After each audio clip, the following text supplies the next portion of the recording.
There is a huge gap between us Jews and our enemies, not just in ability, but in morality, culture, sanctity of life, and conscience.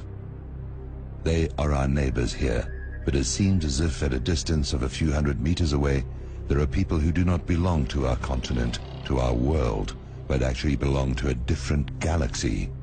Israeli President Moshe Katsav, the Jerusalem Post, May the 10th, 2001. The Palestinians are like crocodiles. The more you give them meat, they want more. Ehud Barak, Prime Minister of Israel at the time, August 28, 2000, reported in the Jerusalem Post, August 30, 2000. The Palestinians are beasts, walking on two legs. Menachem Begin, speech to the Knesset, quoted in Amnon Kapelyuk. New Statesman, 25th of June 1982. The Palestinians should be crushed like grasshoppers, heads smashed against the boulders and walls. Israeli Prime Minister at the time, in a speech to Jewish settlers, New York Times, April 1st, 1988. When we have settled the land, all the Arabs will be able to do about it is to scurry around like drug cockroaches in a bottle. Raphael Eitan, Chief of Staff of the Israeli Defense Forces, New York Times, 14th April 1983. How can we return the occupied territories? There is nobody to return them to. Golda Meir, March the 8th, 1969. There is no such thing as Palestinians. They never existed. Golda Meir, Israeli Prime Minister, June 15th, 1969.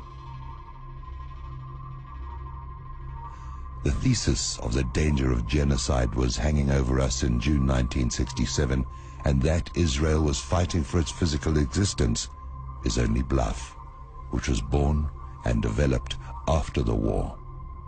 Israeli General Matityahu Peled reported in Haaretz, 19th of March 1972. Ben-Gurion warns in 1948, "We must do everything to ensure the Palestinians never do return," assuring his fellow Zionists that Palestinians will never come back to their homes. From "the old will die and the young will forget." We have to kill all the Palestinians unless they resign to live here as slaves. Chairman Heilbron of the Committee for the Re-election of General Shlomo Lahat, the mayor of Tel Aviv, October 1983. Every time we do something, you tell me America will do this and will do that. I want to tell you something very clear. Don't worry about the American pressure on Israel. We, the Jewish people, control America, and the Americans know it. Israeli Prime Minister Ariel Sharon, October the 3rd, 2001, to Shimon Peres, as reported on Kol Yisrael Radio. We declare openly that the Arabs have no right to settle on even 1 centimeter of Eretz Israel. Force is all they do or ever will understand. We shall use the ultimate force until the Palestinians come crawling to us on all fours. Raphael Eitan, Chief of Staff of the Israeli Defense Forces. Gad Becker, Yediot Achronot, 13 April 1983, and the New York Times, 14 April 1983. We must use terror, assassination, intimidation, land confiscation, and the cutting of all social services to rid the Galilee of its Arab population. Israel Kunig, the Kunig Memorandum. Jewish villages were built in the place of Arab villages. You do not even know the names of these Arab villages. I do not blame you because geography books no longer exist. Not only do the books not exist, the Arab villages are not there either. Nalal arose in the place of Malul, Kibbutz Gvat in the place of Jipta, Kibbutz Sarit in the place of Hunefis, and Kefar Yeshua in the place of Tal al-Shuman. There is not a single place built in this country that did not have a former Arab population. Moshe Dayan, addressed to the Technikon, Haifa, reported in Haaretz, April the 4th, 1969. We walked outside, Ben Gurion accompanying us. Alon repeated his question, what to be done with the Palestinian population? Ben Gurion waved his hand in a gesture which said, drive them out. Yitzhak Rabin leaked a censored version of Rabin memoirs published in the New York Times, 23 October 1979. Rabin's description of the conquest of Lydda after the completion of Plan Dalet. We shall reduce the Arab population to a community of woodcutters and waiters. Yuri Lubrani, PM Ben Gurion's special advisor on Arab affairs in 1960, from The Arabs in Israel by Sabri Girias. Everybody has to move, run, and grab as many hilltops as they can to enlarge the settlements, because everything we take now will stay ours. Everything we don't grab will go to them. Ariel Sharon, Israeli foreign minister, addressing a meeting of militants from the extreme right-wing Tzomet party. Agence France Presse, November the 15th, 1998. It is the duty of Israeli leaders to explain to public opinion clearly and courageously a certain number of facts that are forgotten with time. The first of these is that there is no Zionism, colonization, or Jewish state without the eviction of the Arabs and the expropriation of their lands.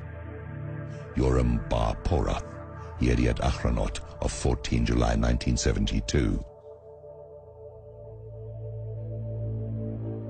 Spirit the penniless population across the frontier by denying it employment. Both the process of expropriation and the removal of the poor must be carried out discreetly and circumspectly. Theodor Herzl, founder of the World Zionist Organization, speaking of the Arabs of Palestine, Complete Diaries, June 12, 1985 entry.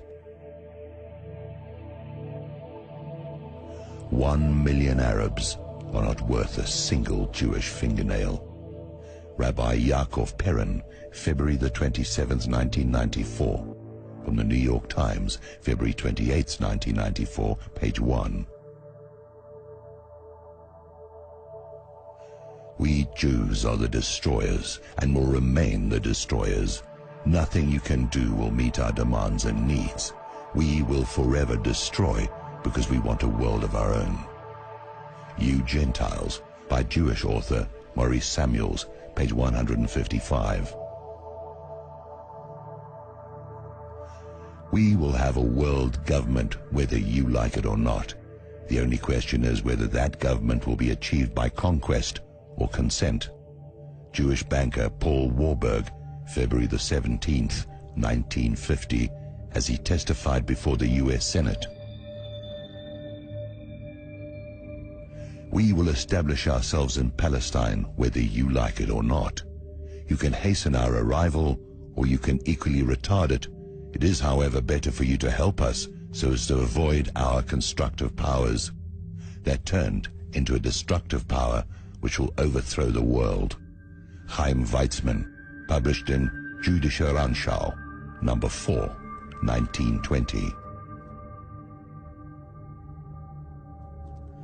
Our race is the master race. We are divine gods on this planet. We are as different from the inferior races as they are from insects. In fact, compared to our race, other races are beasts and animals, cattle at best. Other races are considered as human excrement. Our destiny is to rule over the inferior races. Our earthly kingdom will be ruled by our leader with a rod of iron. The masses will lick our feet and serve us as our slaves. Israeli Prime Minister Menachem Begin, in a speech to the Knesset, the Israeli parliament, quoted by Amnon Kapeliuk, Begin and the Beasts, New Statesman, June 25, 1982.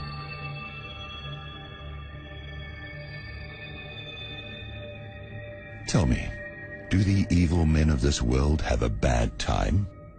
They hunt and catch whatever they feel like eating. They don't suffer from indigestion and are not punished by heaven. I want Israel to join that club. Maybe the world will then at last begin to fear us instead of feeling sorry. Maybe they will start to tremble, to fear our madness instead of admiring our nobility. Let them tremble. Let them call us a mad state. Let them understand that we are a savage country, dangerous to our surroundings, not normal, that we might go wild, that we might start World War III just like that, or that we might one day go crazy and burn all the oil fields in the Middle East. Even if you'll prove to me that the present war is a dirty, immoral war, I don't care. We shall start another war, kill and destroy more and more. And do you know why it's all worth it? Because it seems that this war has made us more unpopular among the uncivilized world. We'll hear no more of that nonsense about the unique Jewish morality. No more talk about a unique people being a light upon the nations. No more uniqueness and no more sweetness and light. Good riddance. Former Israeli Prime Minister Ariel Sharon. The modern age is the Jewish age, and the 20th century in particular is the Jewish century. Yuri Slezkine, Professor of History at University of California, Berkeley, The Jewish Century, Princeton University Press. What shocks and worries me is the narrow-mindedness and short-sightedness of our military leaders. They seem to presume that the state of Israel may, or even must, behave in the realm of international relations according to the laws of the jungle, the long chain of false incidents and hostilities we have invented, and so many clashes we have provoked. From the diary of Moshe Sharet, former Prime Minister of Israel in Livia Rokash, Israel's Sacred Terrorism, published 1980.